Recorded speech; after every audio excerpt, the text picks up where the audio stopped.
Welcome to another episode of Before You Kill Yourself with your host, Leo Flowers. I am Leo Flowers. One day I'm going to stop doing that because it's just ego driven. Let's be honest. Today's joining me is Jeff Tatarchuk, who is a suicide survivor, TEDx speaker, serial entrepreneur, and he sold more businesses than I've started. Welcome, JT Money. Thanks, Leo, man. Glad to be here. Wow, you sound so much more relaxed than I do. I've had way too much caffeine this morning. I hear how, that, man. Jeff? How did you start your day this morning? Like, what's your typical like when you get out of bed? Are you check the phone first, or are you meditating? What you kiss the wife? What do you do?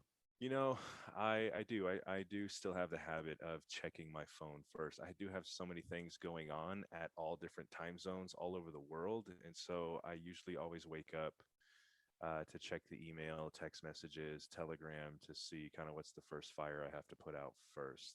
And that's something I'd like to change, but it's not painful enough for me to have to change right now. So it's yeah, definitely check the phone. Check the phone is the first thing. You know what's fascinating about there's so many things I want to sink my claws into about what you just said, but I'm going to go with the last thing you said about it's not painful enough for you to make that change now. Hmm. I'm in a sugar and carb addicts group, and one of the things they talk about is when there's financial, emotional, and mental pain, when that becomes great enough, that's when people seek change and commit to it. Can you tell me more about that? Like you said, it's not painful enough. What does that mean to you?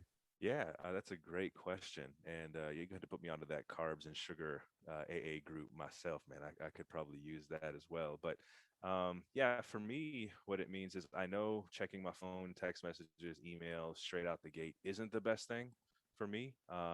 But it hasn't impacted my relationship with my partner enough for me to stop. She happens to be asleep during those times, but yeah, so it's not painful enough, though I do know it is something. It is a habit I do want to change, but it yeah, it hasn't impacted me enough to need to change right away. So You brought up it doesn't impact your partner. It sounds like relationships, not just with your partner, but I would imagine with your family, is something that you consider when you are making business decisions or changing habits. Can you talk to me more about that? yeah, absolutely. For me, relationships are currency. Relationships are the most important thing in my life. And I know, we all have our vices, whether it's sugar, carbs, alcohol, substances, sleeping in, all those different kinds of things. They're fine when they're, only impacting us personally. But when they become serious problems is when they are impacting those around us. And yeah, for me, I know if I'm on my phone too long throughout the day and that's taking attention away, like if I'm on a date with my girl and my phone checking emails, text messages, and those kind of things is taken away from the quality time that I should be spending with my girlfriend. I know it then becomes a problem, and I know it impacts her, and I know it impacts our relationship negatively. Therefore, it is something that, if not dealt with, needs to change. And so, right now, she happens to like sleeping in, and so that's when I actually get to get a lot of my stuff done in the morning. So, that first thing in the morning hasn't significantly impacted me a lot, but I do know if I made that little change, it could probably improve a lot of other areas in my life. How do you communicate that, Jeff? A lot of people are in relationships where what their partner does has an impact on them for the negative, quote unquote. It bothers them. I don't like to say for the Hmm. negative. It Yeah, bothers no, them. absolutely. There's a One of the grievance. tools that we use in our relationship, because I was divorced about 4 years ago, went through infidelity and all of that kind of stuff, and my current girlfriend, she went through that as well. And so when we got together, we brought in a lot of baggage with us and a lot of our previous traumas and triggers and all of those sort of things that were easily set off by little things that were unintentional by the other person. And it was seemed to be unfair a lot of times for us to bring that baggage into this current relationship and then hold our current partner accountable for what happened previously in another relationship. And so one of the things we've used, kind of a communication tool, we coined it the jar, JAR, which stands for judgments, assumptions, and resentment. And these are little stones that we tossed in the jar, whether she said a joke that triggered me the wrong way, or I did something to her that hurt her, and vice versa. We start collecting these stones, rocks, and sand in this jar over time. And as it builds up, um, the more painful it is. So what we tried to do early on is say, hey, at the end of the week, is there anything in the jar we need to talk to? And it doesn't matter how minuscule or small it was. Let's talk about it, how dumb we think it was, how embarrassed we are that we were triggered by it. um, and then we would try weekly to dump out that jar so that we aren't carrying those resentments. Because I remember my previous relationship, previous marriage, um, there were a lot of things. I remember towards the end, we kind of had this come to Jesus moment where we both dumped out everything in the jar from like the past. And we were married 8 years, but we were dating 2 years. So there was stuff even from our dating years that we still had in the jar, the judgments and resentments that we had brought into our marriage that hadn't been dealt with, that by the time we were dealing with them was too late.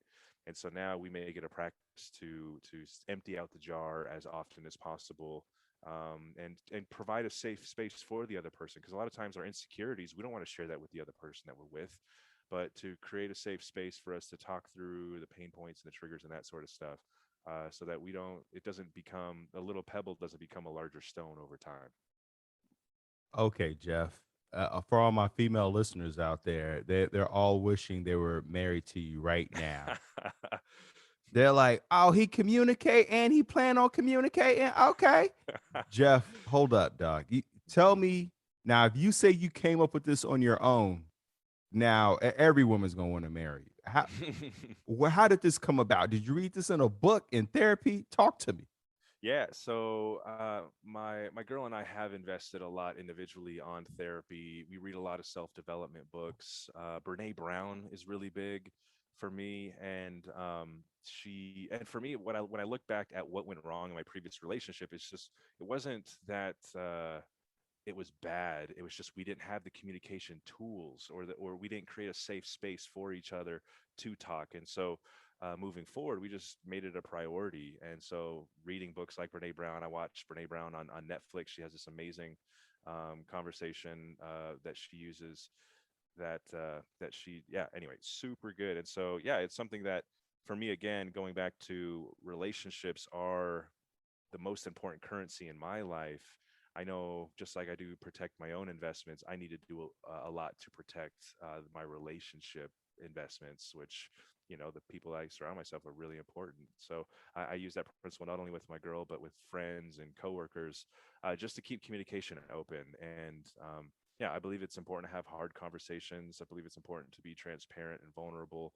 And actually, in my TED talk, I talk about a time where I was caught in a lie, and how do you rebuild your integrity when you are caught in a lie that you didn't intend to be in, and how do guys like Lance Armstrong or Bill Clinton rebuild their integrity after being caught, publicly in a lie, and that ripple effect impacting so many other people. Is it possible to rebuild integrity? And one of the principles that I share in this TEDx talk was to be the buffalo.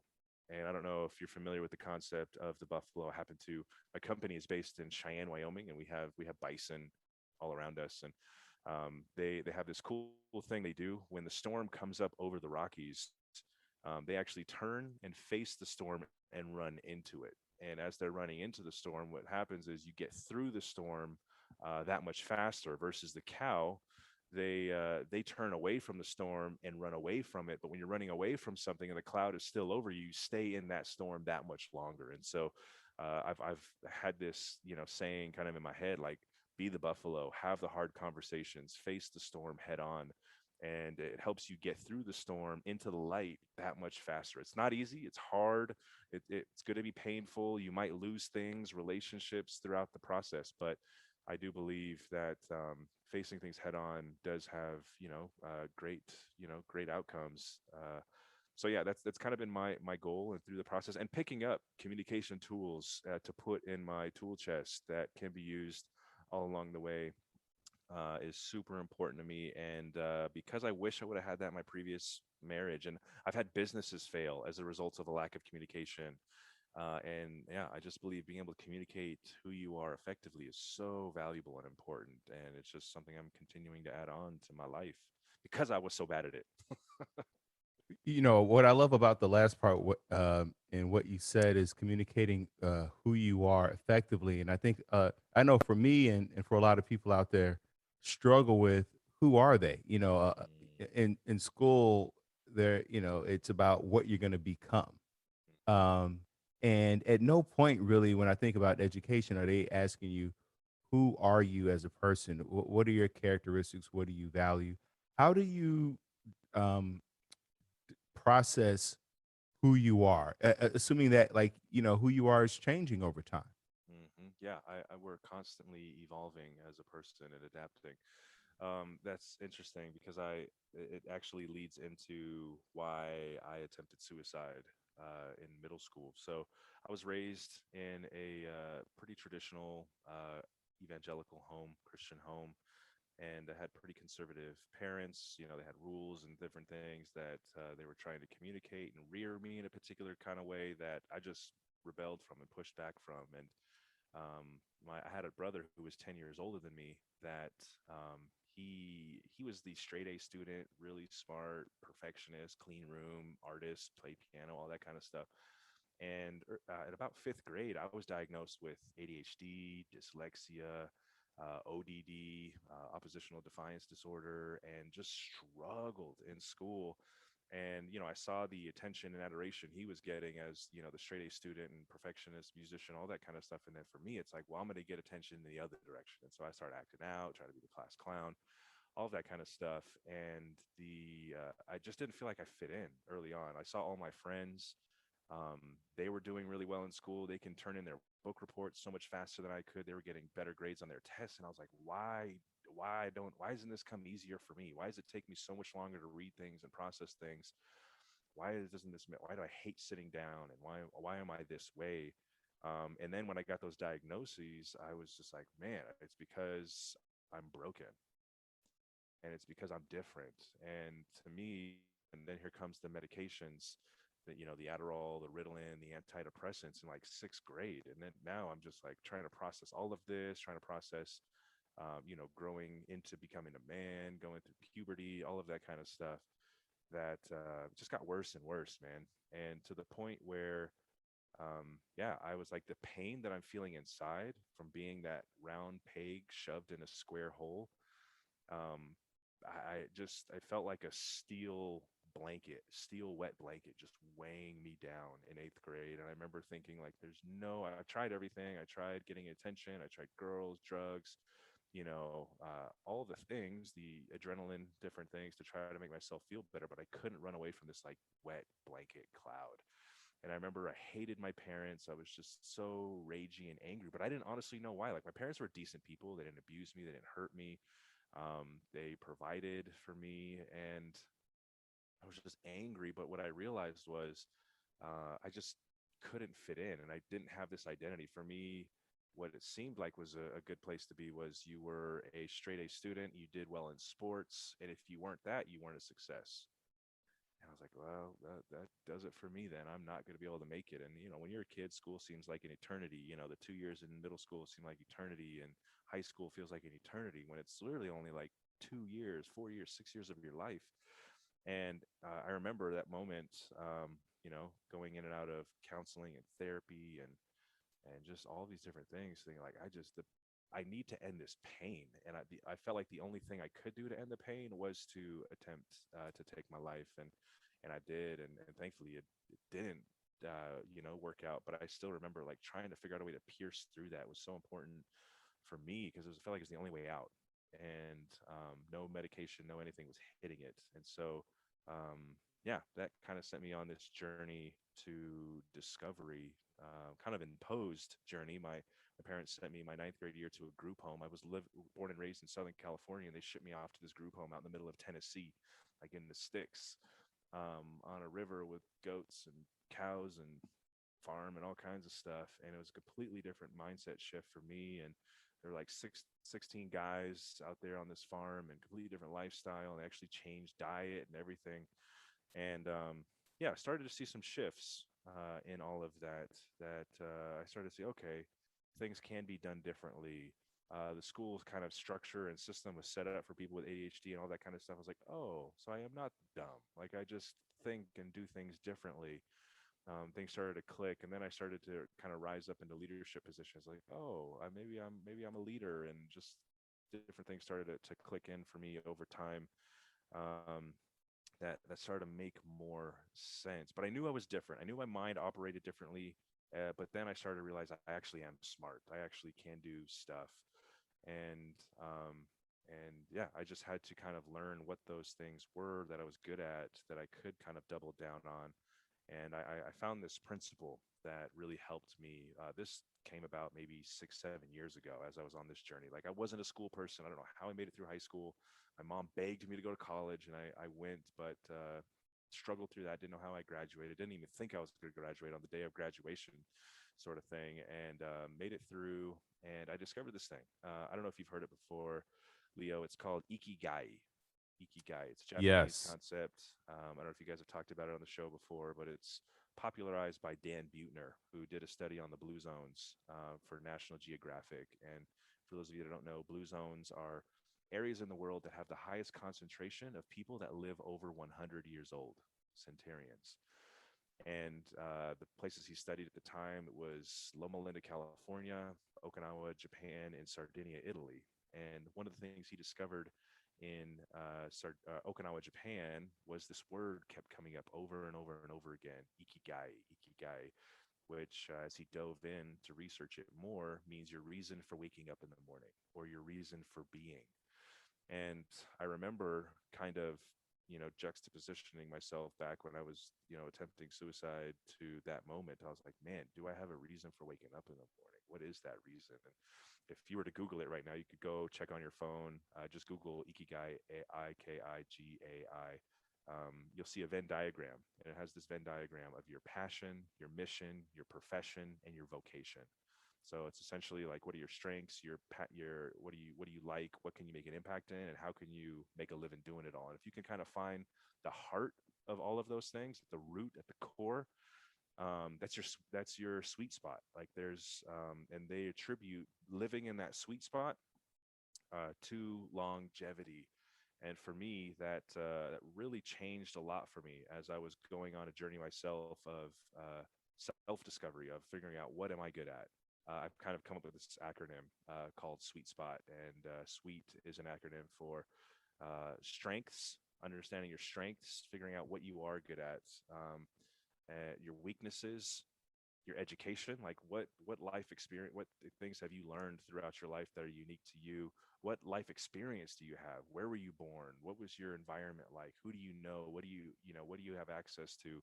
And then your talents, the things that you're just, naturally good at. And putting all of those things together creates this sweet spot that when you're living in it, I believe, it puts us in alignment with what we should be doing. And because I believe before, like when you're living out of alignment, when you feel like that round peg in a square hole, you feel the angst, you feel the anxiety, you feel, which starts to lead to depression, it starts to lead to discouragement, doubt, and despair. Like you really feel like you have nowhere to go when people around you are telling you so many things and you don't truly understand yourself. But I believe if you can kind of discover what your sweet spot is, owning your strengths. Like for me, um, uh, I don't know if you've ever taken the Gallup Strengthsfinder test, Leo. Oh Um, yeah, I love it, man. I came up as a visionary and I forget, but basically my it tells you who you should link up with, and that's why Michelle and I work so well together because she's an executioner and I'm more of the idea person. exactly. And so it's interesting. So my number one in my Strengthsfinder was ideation.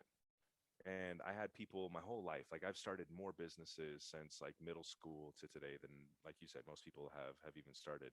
And people used to come up to me and say, Jeff, you're an ideas guy, which I kind of felt like as a backhanded compliment, saying you come up with a lot of stuff, but you don't execute. And to me, I took offense to that. Like I rejected it for a long time until I realized, like, my power to ideate is significantly stronger than most people around me. And if I own it, double down on it, I realize like those executioners, Leo, like they don't have the ability. Like there's people who just love checking things off a list. That's not me. I love putting things on a list and letting somebody else help accomplish it. But there's other people that suck at ideation. They can't come up with an idea, in a room to save their life. But I knew that was mine, and so I knew that was a unique contribution I can give to the world. Weaknesses. I also know like I'm not somebody who can execute, so I need to know and understand that. Number one, so I don't allow other people to take advantage of that weakness and exploit that weakness in me. But if I own it, it becomes my strength. It becomes something I could lean into and own, but also know how to supplement along the way. And so it's super important for me to go through that self-discovery process that gave me the confidence to feel more in line with where I should be. And with that alignment came a lot of peace, hope, like just, oh my gosh, like it's so hard to explain, but um, yeah, it's been an amazing journey since discovering that's kind of helped me battle, feeling different. Man, you just help highlight something that I resonated so deeply with me in that when you go, I love putting things on a list. I don't like checking things off a list. Michelle loves to check things off a list. Hmm. I love throwing things on a list. I Hmm. took such a big exhale when you said that Mm. because I didn't realize that that was um, a bigger part of me more than the other part of putting things on a list. Mm. Yeah, dude. And so it's super powerful. And to me, so because of this connection, going back to the Ikigai and Okinawa, Japan, like they attribute that to why they have so many people living over 100 years old. And I believe when people don't know who they are or have any reason to live, it's what creates the angst and anxiety and all that kind of stuff and takes away from the life we should have. And there's an ancient proverb that says hope deferred makes the heart sick, but a dream fulfilled is the tree of life. And I believe that, like yes, when we aren't living in that skill set, like it's literally hope deferred. Like you putting off your dreams and aspirations and goals is literally hope deferred, and that's going to make your heart sick. Like when you're put into the box and you're told this is the route you need to go down. Like my parents, my dad's a nurse and my mom worked as a secretary for a school of nursing, so therefore they wanted me to be a nurse, and they tried to entice me by saying like, "Hey Jeff, you get 4 days off a week. You can surf as much as you want. You only got to work three, and all these kind of things." But it just wasn't me. I just couldn't go down that path.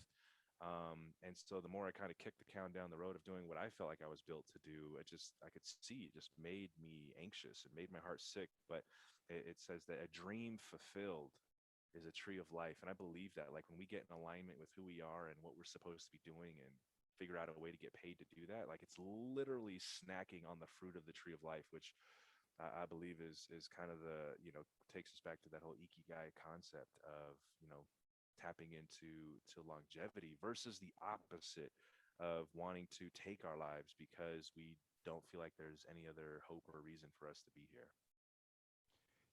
What I love about the idea of ikigai and longevity is that it gives us innately something to look forward to, Hmm. right? It's a reminder that we're in this for the long haul, and it's not just about today. It's more about the marathon than it is the sprint. And why that's so valuable for me is because I think about emotions, right? And that there are times like where you said when you're in middle school, there are moments in our lives where the pain just feels like it's going to last forever. I did an episode about caves versus tunnels, and when we are in emotional distress, we feel like we're in a cave. There's one way in, there's no way out. We're alone, we're cold. When emotions more like tunnels where there's one way in. If we keep going, like you said, become the buffalo and go into it, will come out on the other side. And some tunnels are longer than others. So some emotions last longer than others. And even though it feels like it's going to last forever, it's not true and is never been true.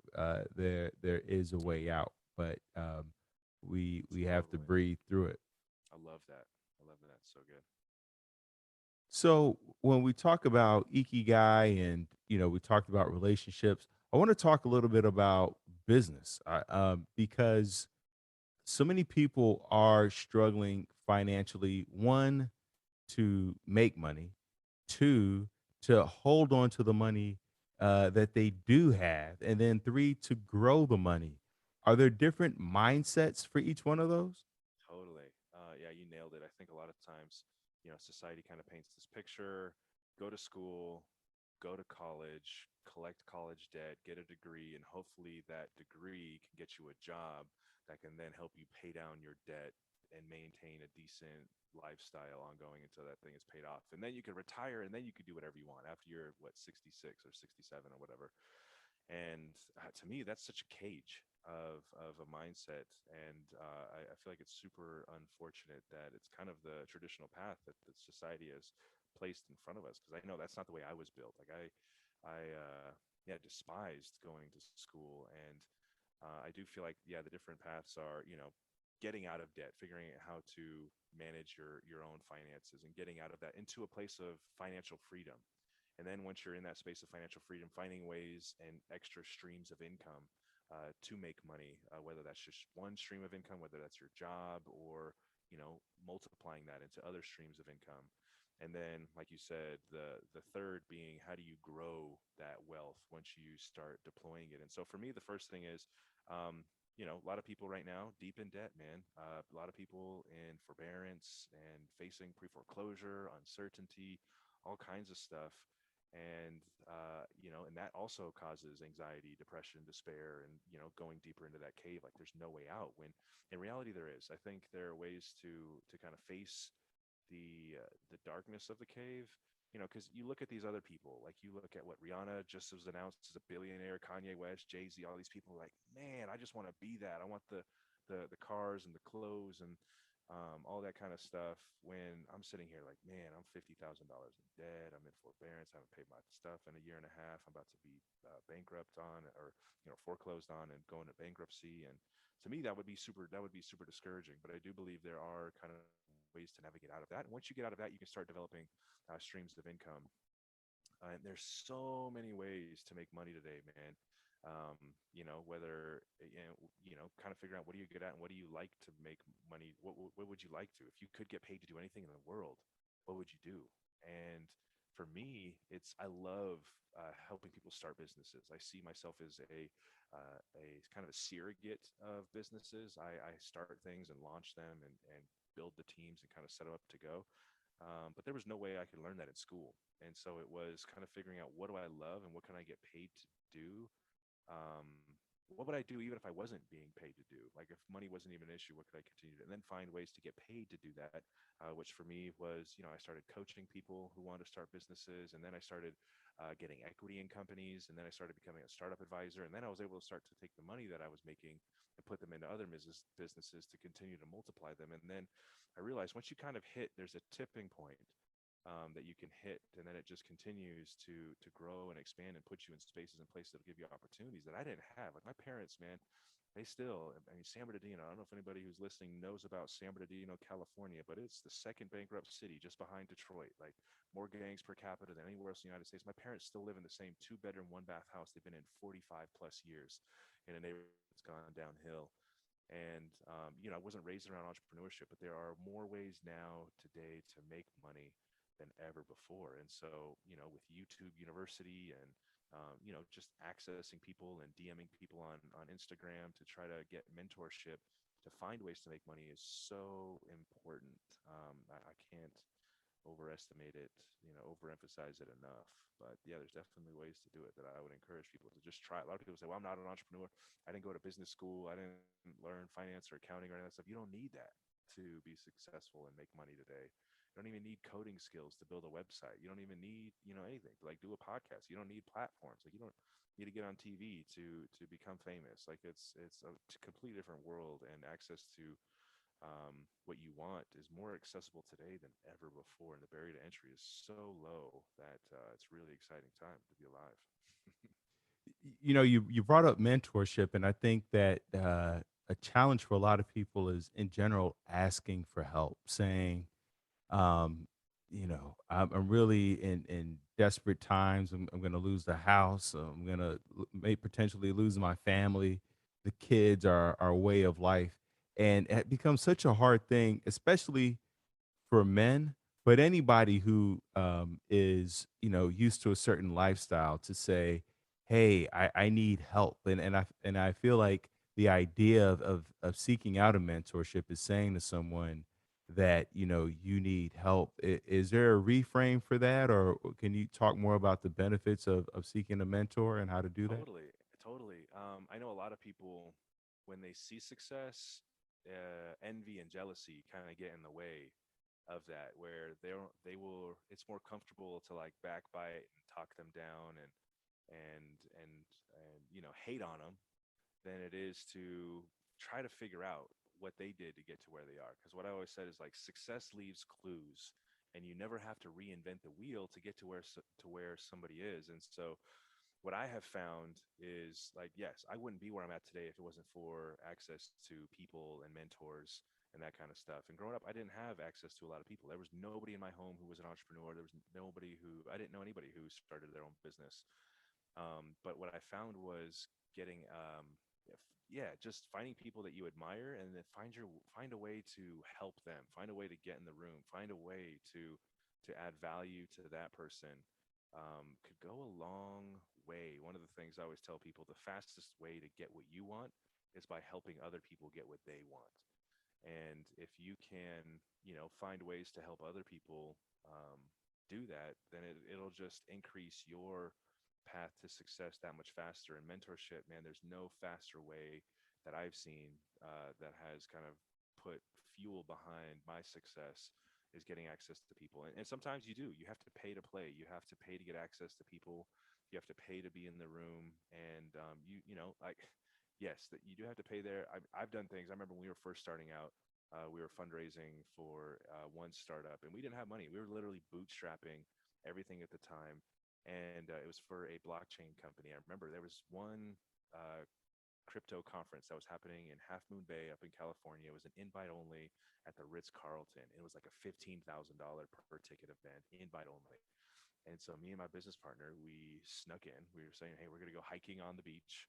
We snuck in, got through the gate, and then we changed our clothes into more formal attire to get into this thing. And we literally hung out in the lobby of this expensive conference to get access to the venture capitalists that then could then fund our company to get us where we need to be. Now, I didn't have to be in the actual conference to meet this particular person that can get me to where I need to be.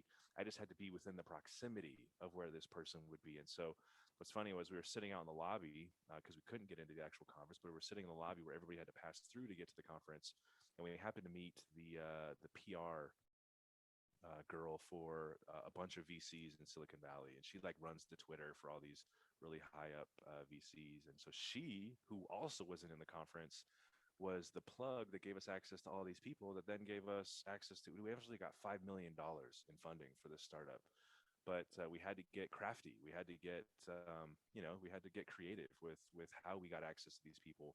But it's not something you need to be intimidated by. You just have to be creative on how you can get access to somebody's mentorship when you don't have the money. But then when you do start finding some success, there's success still has ceilings that you can break through by paying to get into. Like I've paid 10, 15, $20,000 for masterminds and mentorships that got me in the room with people that have significantly increased my success just as a result of being in the room and getting access to these people.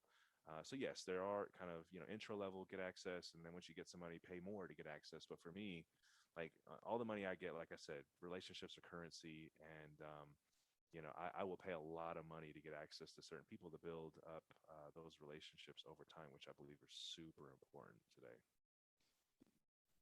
And you talked about relationships being currency, and one of the things you mentioned earlier that I want to put a pin in is, or a highlight, not put a pin in, is that you talked about investing in therapy. You didn't say we spent money on therapy or that we went to therapy. You used that word investing in therapy. Why did you say investing? Why was that the key word for you? Yeah, I mean, I look at the lens because I'm an angel investor. I look at a lot of things I do through the lens of investing, and I always kind of look at life. I don't know if you guys have played The Sims back in the day or Sim City, and Oh like yeah. if you yeah, so if you play the actual, the Sims, you see the different levels that are going up, whether their relationship bar is going down, or their hunger bar is going down, or their sleep bar is going down, or their intimacy bar is going down, and you have to do certain things to push that bar back up on each of those things, whether their health, relationships, all that kind of stuff. And in my head, I see those bars in real life, with how I'm doing with all of my bars, on a scale of 1 to 10. And then how I see things happening in my personal, immediate relationships, and then the relationships in my business, and then like the kind of the outside of those circle relationships. I see also those bars, kind of like The Sims. And I realized, like, I remember, I had a lot of relationships prior to COVID, and then with COVID happening for a year and 6 months plus, the relationship equity starts going down when you haven't made touch points, when you don't send Christmas cards, when you don't send that "Hey, what's up?" texts. And so I've had to be more intentional on maintaining those relationships over time, because I believe, like, every time you invest, and I'm not talking just physical money, it could be, but it could be something like, "Hey, just checking in, just saying hi," or "Hey, happy new year, just wanted to say hi." And just keeping yourself top of mind with these people around you are super important when it comes to opportunities that will be placed in front of you, and different things that might come up later that could really be helpful to you. And so I don't see, like, when I say invest in people or currencies of relationship, it's not about using people. It's just about, like, in building up your relationship equity with somebody else that could, bring a lot of equity and opportunities later on. So it's been really good for me in investing in key relationships, but also knowing how to cut off the losses, the people around you that are bringing you down, the people that are not helping you towards your goals. Like, for me, mindset is so important. And if people have a limiting belief or limiting mindset, like, I honestly, like, even if they're family, like, I can't spend that much time with them, just because I know how important it is for me, and how, I believe words create worlds. And if we allow ourselves to be around people that are negative, it will impact us negatively. And so I do invest time and money and different things to be around people that I know are going to help move me forward and make me a better person. So You said words create worlds. There's so much talk out there about affirmations, self-talk. I was just reading an article in the New York Times about how coaches motivate their players. Is there a certain formula for how you talk to yourself, how you create the world through words that you are aspiring to? yeah, one world, and having come back from a religious home, I was always fascinated by the creation story. God spoke something and literally it existed. And, life and death is in the power of the tongue. And, though that really stood firm to me. So I know, like, if I say I will never do this, you won't, right? I know if I say, like, one day I will be a billionaire, like, or say, well, I'll never be a billionaire. Sure, you won't be one. Like, you're not just going to accidentally wake up one day and be a billionaire. But if I say one day I will be a billionaire, or I am a billionaire, I'm going to act accordingly. I remember hearing this interview with Terry Crews and Tim Ferriss, and Terry Crews would say, I would say, okay, if I want to be a bodybuilder, I don't have to wait 5 years after being big and diesel to say I'm a bodybuilder. I can literally wake up today and say I am a bodybuilder and act accordingly immediately, you know, and live within that reality immediately. And to me, that was super important, where you can literally create those realities, create that paradigm shift immediately with words. Something else I love is the word abracadabra. Abracadabra literally means, as I have spoken, I will create. And to me, it's so powerful that as we speak, we can literally create the worlds around us. I love the idea. I have this, my investment company kind of incubator is called Fruition Lab. And the idea of fruition is, like, everything that exists, that was created, started off as an idea. in somebody's brain, like immaterial neurons shooting back and forth in somebody's brain, that then they were able to take tools and resources and different things and put them together to create something, whether it's your iPhone, your car, the road you're driving on, the Times Square, like anything. But all of that started off as an immaterial thought in somebody's brain. But then it took taking that thought, verbalizing that thought to those around you, which can be extremely scary. I mean, that's why, like for creatives, there's so many people that are creative, but they're creative in their own brain. They're like, well, nobody's going to accept it. Well, that's okay. You're just at what they call the beginning of the innovation curve. Like you're not going to be accepted at the beginning of this thing, but over time, it's going to be more and more accepted. And so, yeah, for me, it's really powerful to just know that words do create worlds. That yes, what I speak can abracadabra become a reality, and to not. I remember complaining. I used to complain a lot. I hated humidity. I hated heat. I hate, they're just I complained about every single thing, and I knew that wasn't serving me. And so I remember doing for a month a no complain challenge, where if I caught myself complaining, I would drop down and do 30 burpees. And I made it public. I put it up on Facebook. I owned a gym at the time. And I remember telling everybody, like, if you catch me complaining about anything, tell me and I'll drop down and do 30 burpees. If I catch myself, I'm going to drop down and do 30 burpees. And I remember that 30-day no complaining challenge had such a huge impact on resetting my brain to stop thinking in the negative and start thinking more in the positive. I do that a lot for my health. Like, I know when I start eating junk food, I start feeling really shitty, whether it's, I'm eating, stop off eating fast food or pizza or soda or sugar, all this kind of stuff. I know when that happens, I was like, okay, I'm going to do a juice cleanse, and I'll do this pressed juice cleanse for 3 days, juice and water only. And then by the end of it, I notice my palate is reset, and I no longer crave junk food anymore. For me, it's not about weight loss. It's more about, where's my mindset and creating those reset shifts in my brain. And so, yeah, doing those no complaining challenges helped me kind of practically reset my brain to start thinking in a more positive way. Because it's hard. I believe, like, thinking and speaking negatively is a habit, and a habit can be broken. And one of the things I like, there's this guy, Jordan Peterson. He wrote this book, and in it, he talks about how losers are a collection of bad habits. And to me, that's so powerful. Sure, it sounds bad, but to me, it was profound in that, like, a habit can be broken. And sure, it takes time, whether it's 21 days or whatever science is saying, it takes time to break a habit, but they can be broken. And if you can break those bad habits, they can ultimately set you up to be a winner by learning new habits. And so that's something that's really significant for me that I try to implement in my life in little practical ways. Because it's easy to slip back. Like, I get on my diet kick and I'm cool, losing 5 pounds, 10 pounds. I'm drinking my gallon of water a day. But then, you get caught up, you get stressed, you start eating bad again, you slip right back. But it's not something you have to stay discouraged in doing. That you can help push the reset on those things and get back on where you want to be.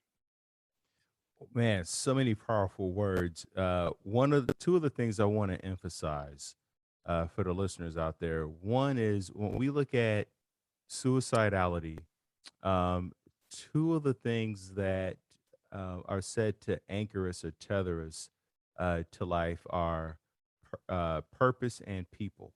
So feeling connected to our purpose and feeling connected to other people. And, we already talked about Ikigai and recognizing what is your Ikigai.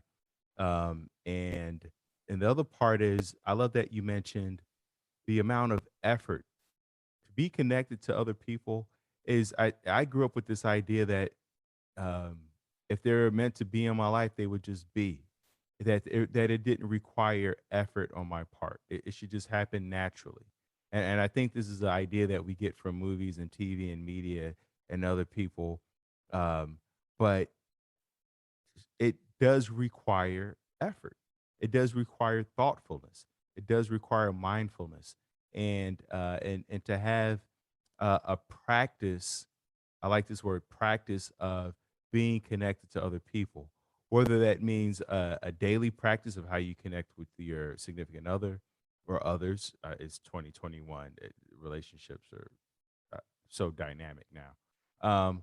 or how you connect with, seeking a mentor or your colleagues or, people that you want to connect with in the future.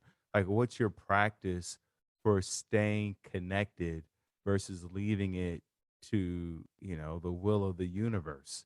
So I love that you emphasize that it takes thought. And I think that, and you brought this up too, is that I think one of the reasons why I know I didn't do it before is because I felt like I was using people Mm. or that I was being disingenuous because I was putting in effort. And it's like we put effort into finding a job, we put effort into how we look, giving birth to a baby, like all the things that we want to build and see grow require effort, whether that's a garden, you have to pull out the weeds and water it, make sure it gets sunlight and tend to it. Um, Things require effort in order to build and grow, and our relationships are the same. Yeah, absolutely. I do think it takes intention, and it does. It does take some finesse as well. Like for instance, I was doing a lot of fundraising for startups, and asking for money can be a really awkward thing. And you could think that everything you do is set with the intention of building a relationship to one day asking this person for money. But what I realized in fundraising, whether it's for nonprofits or for profits, is like there are people out there with money, and believe it or not, people who have more money have more problems trying to figure out what to do with that money. They have to figure out ways to donate to nonprofits. And they also want to feel good. You could think like, hey, if you have $10 million, you're the happiest person on the planet. That's actually not true. But what you do when you're fundraising, you're actually giving them the opportunity to feel the joy of giving. If you've ever given anything, whether it's $1 to a homeless person on the street or $100 gift card to somebody, you know the joy that that brings you. And imagine somebody who has the capacity to write 100,000 or $1 million check, the joy that would bring to somebody else. And so, not only are you giving them the gift of the joy of being able to give, but two, it's important to really know and get to know people, and what motivates them. So, you want to make sure that whatever, when I would go and ask people for money, I want to make sure whatever the opportunity was, they were already in line with. Yeah, and that's super important. And if they're already aligned with the cause or they're aligned with the product or company that you're starting, it's a no-brainer. And so it's just providing, it's just, and then it gives you the confidence to be able to go out there and ask for money versus feeling like, oh, we're just using them for $100,000 or using them for $1 million. No, like it's the whole world is kind of this synergistic society that needs to depend on each other. And when we can push back on those limiting beliefs, they're saying, oh, this guy's gonna feel like I'm just coming in for money. Well, guess what, like rich people, and I know what it's like, love to feel wanted, love to feel like they can contribute and give back. And so, it's not something we should feel afraid of, though. You don't want to strictly use people for money. You need to make sure it's in alignment with them, and it's a good opportunity, and that kind of stuff. So it's yeah, it's important, mutually beneficial. Yeah, as you use that word joy, and going back earlier, we were talking about how different emotions have different lifespans. Some emotions last a few minutes, some last a few hours, and some, like joy, can last up to 35 hours. Mm. So this idea of giving, of donating, of being of service in my sugar and carbs group, one of the things they are often highlighting is that when we're in distress and we want to turn towards our food or our addiction, is that we should turn to service. How can we be of service to someone else, whether it's a stranger or whether it's a mentor? And recognizing that that feeling of joy of being of service lasts for 35 hours. One of the things I love about Michelle is she's so intentional about connecting and being of service to others. And it just highlights for me other ways in which I can do that also. So that feeling of joy, whether it's watching the sunrise, going to a theater, volunteer work, even going shopping a little bit, as long as you're not breaking a bank or overextending yourself. But there, too much of anything has its opposite consequences. But um, joy has that if you're seeking pleasure, it requires a bit of effort and rolling up the sleeves and connecting with others, and whether that even means picking up trash around your neighborhood, that's another way of being of service. So there's so many, the beach cleanups. These things can bring us joy, which lasts hours, hours. People, so it's right at there at the tip of your fingertips. Yeah, Jeff, I absolutely. feel like I could talk to you forever. Is there anything that we haven't talked about that you feel like the listeners should know?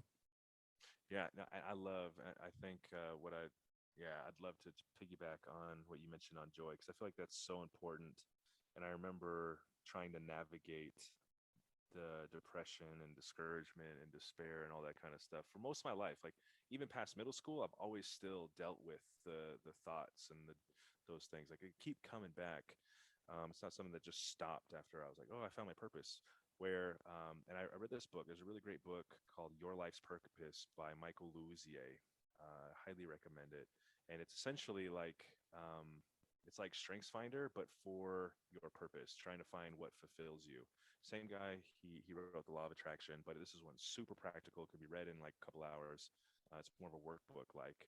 But one of the things he mentions is he says you got what your strengths are, and you want to try to become more self-aware so you can get aligned with your purpose. Now I know a lot of people trying to say, hey, you need to find your purpose can be triggering because they're like, well, I haven't found my purpose. I don't feel like I know what I'm doing. Like I have this conversation with my girlfriend all the time about how she's like, I don't know what my purpose is. And the more we have that conversation, the more frustrated she gets with herself, and it doesn't help. But one of the things that's super important to understand is you understand your who you are and what you can do, but the ultimate goal isn't your purpose. The ultimate goal is joy, to settle in that joy that can be fulfilling, and your purpose will change throughout time. You will continue to evolve, you continue to get to know yourself better, you continue to double down on who you are better. And so that's my challenge to everybody listening to this is to first just really lean into self-discovery, figuring out who you are, what wakes you up in the morning, what gets you excited, what would you be doing if you didn't have to care about a paycheck the rest of your life, what brings you joy, and how can you rearrange your life to get more in line with the things that bring you joy without the judgment or criticism of anybody else around you, where you don't care what anybody else around you thinks or says or does, but you are so confident in that because you've, number one, kind of fallen in love with yourself, and two, you now are in a space and place where you're excited and happy to be in. And yeah, I think these are great conversations to have. I know it's not at the beginning, and I know it's just the beginning, and I know it's something that everybody navigates. Just know you're not alone in this journey. I have another TEDx coming up, and the whole theme is human beings being human. And I love that idea of like, we're all unique individuals. We're all round pegs in a square hole, and it's okay. And it's going to feel uncomfortable feeling different, but I feel like the greatest way for us to make a difference in the world is being different and owning who we are. And so to not be afraid of those things and to really own it and find that space and place that brings you joy. So that would be it for me. So you mentioned, your life's purpose, Brene Brown. Is there one or two other books that really have resonated with you? Yeah, Brene Brown, anything by her is phenomenal just for kind of emotional awareness, self-awareness stuff. Your Life's Purpose by Michael Louisier. Buy it, read it, you'll love it. For more, figuring out what your purpose is, and then I would take the Strengthsfinder test. I highly recommend taking that test so you can get a strong idea of who you are and what your top 5 strengths are, and doing some more research on that. Myers Briggs, so you can kind of also get an idea of who you are and where are areas that you thrive in and where you don't thrive in. Are you an introvert? Are you an extrovert? Like, a lot of people look at those as like the psychological horoscopes, and they can kind of apply to anybody. And sure, you can take a lot of them with a grain of salt, but I feel like the more pictures and pieces you have of yourself, the more you can start falling in love with yourself to see where you align the best. And so those would be my top picks for kind of a self-discovery place. from there. But yeah. And what do you, since we're talking about joy, what do you listen to that brings you joy? Like in terms of songs, music, is there a song? Is there a playlist? What type of music brings you joy? Man, anything by Anderson .Paak brings me joy. So much joy. Bruno Mars, man, that and that collab, the Silk Sonic collab, is bringing me so much joy right now. And there are songs probably from my past that really bring me a lot of joy. But I got to be honest, like, and this is how you and I connected.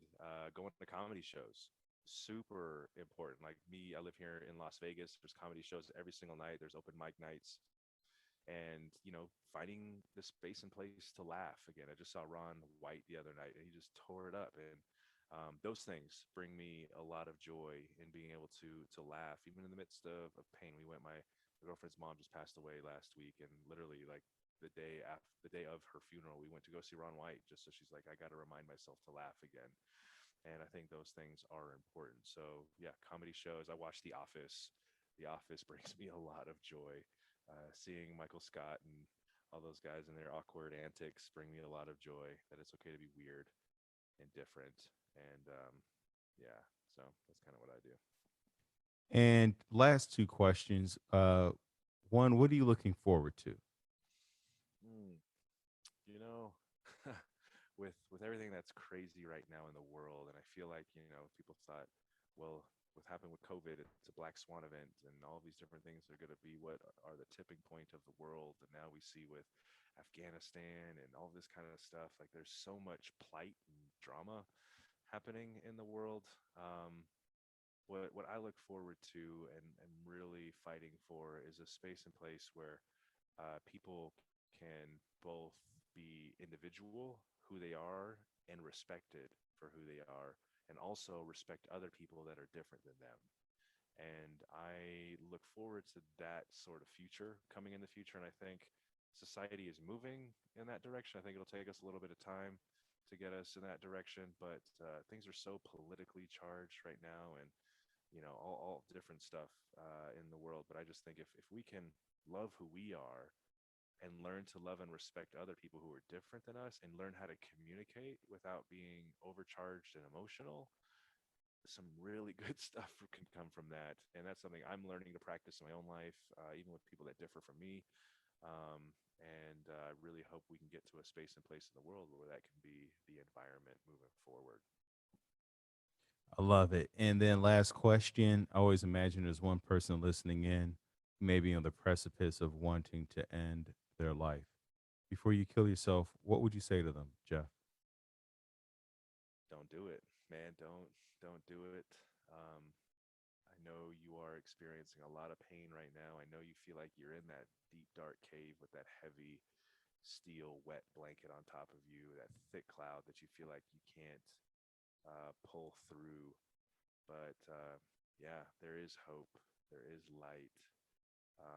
And yeah, allow yourself to receive it when it comes. And how can people reach out to you? Yeah, hit me up on Instagram. I'm pretty active on there. Hit me up in the DMs, and I'll respond if you have any questions or just want to talk. Just DM me, and would love to yeah, move the conversation further. If you have any questions about business, starting something, I'd be happy to explore ideas with you on that. Yeah, but probably Instagram or Facebook is the best. I love it. Thank you so much, Jeff. Thank you so much, listeners, for tuning in. Remember, this podcast is not a substitute for you going to get help. For you calling the 1-800-SUIDE or 1-800-273-TALK. You can always go to thrivewithleo.com for one-on-one coaching with yours truly. Let's get to tomorrow together. Thank you so much, Jeff.